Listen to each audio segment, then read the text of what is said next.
when I say that we need to respond by discovering democratic values, we need, for instance, in some way, to raise fundamental questions about why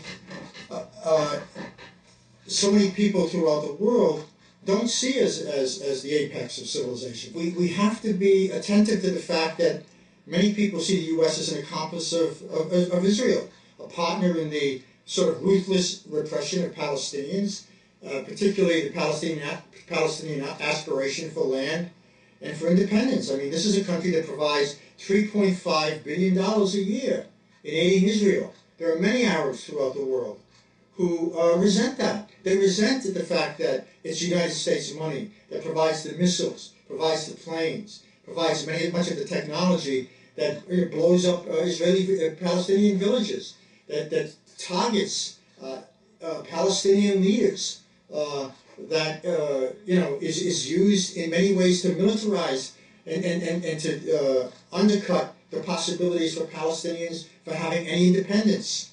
I also think that we need to be aware of the fact that the U.S.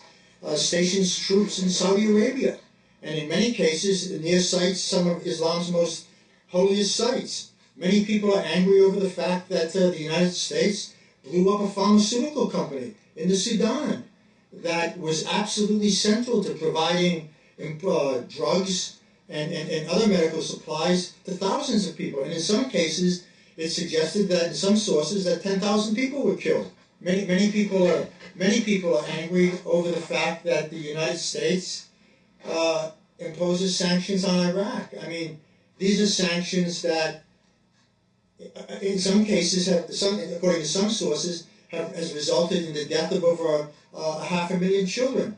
So, I mean, there are many reasons why people are angry at the United States. I think that what we need to do is, in some way, discover our own history and the arrogance of power that sometimes shapes that history and sometimes allows us to be complicitous with regimes that condemn many people to incredible amounts of inequality, suffering, and oppression.